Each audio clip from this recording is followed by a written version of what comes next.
Good morning, everybody. I'm Hey, back from LA. Matthew's over in London. So, hey. wait a minute. We've been busy this weekend, but we're going to be busier. Oh yeah. So, our topic for the day that people asked us about was mirrors.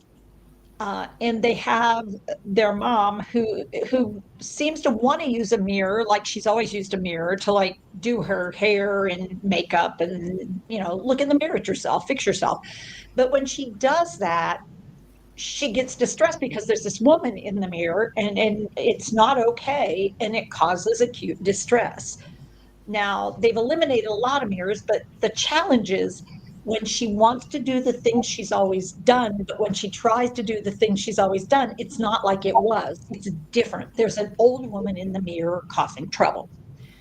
So, given that, Matthew, what does that tell us about where she is in her brain state?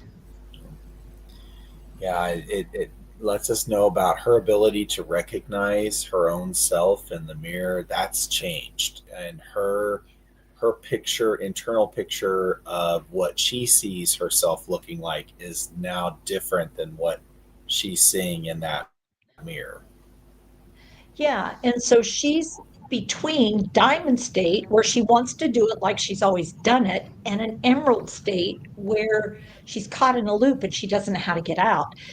And what's happened in this case, it sounds like, is that the hippocampal area, the ability to learn and remember and retain who you are, what you look like in this time, is starting to flex. And yet she has a habit that she's very used to, which is very diamond like. I mean, I always go to the mirror and do my hair. So when I go to do that part, there's this shock wave that sets in because my occipital taking in the person that they're seeing is not the person I think I am. So I'm having a disconnect. And this doesn't happen with all dementias, but it does happen a lot with Alzheimer's, which is one where the hippocampal area is damaged early on. It can also happen with Lewy body, where my perception of myself and the perception that I'm seeing in the mirror is two different things. And then when I look puzzled or upset and the person won't answer me, now it becomes really problematic. Now, it can be even odder if it's a case where I look like my mother or the person in the mirror looks like my grandmother or whatever my time frame might be for myself. So I'm time traveling a little bit. And so one of the things to think about is, yeah, they did a good job covering the mirrors, but how do we address this? But she has a habit that she's always used. So I'm wondering what could happen. Is it sometimes where she just does her lips, like her lipstick, where you could use a small compact where you're really just looking at the task and not the whole person. So maybe you could hold up the mirror just for doing the hair. And if she says something about, well, what in the world? Then you go, you know what? Let me finish that piece up, Mom. I think I can get it from the back. So the idea of if there is the start, but keep the visual very small. So you're only really getting a small part of the picture, not this whole image of a human being that doesn't look like the right human being. Now it's tricky, but again, covering the main mirror and just having that up close mirror just for certain tasks. And it could be that, oh man, I hate the mirror's not there. Tell you what, let me help you out right now. So coming up with a substitution of another way to get your hair fixed, your lipstick on, your face washed. If that's happening, we've got to figure out an alternative because every time the person sees the other, there's a distress state. Now, I will say that classically that lasts for a while, and then the person might actually talk to the other person as though they're another visitor, but not necessarily an intruder.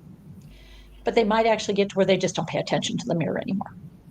And that can be a long transition, it can be a slow one. Some people just give up mirrors and don't notice them. Even when they look in them, they don't pay any attention to it. Or they could see it as another human being and 2D could become 3D. Same thing with TV sets sometimes. So there's no easy answer.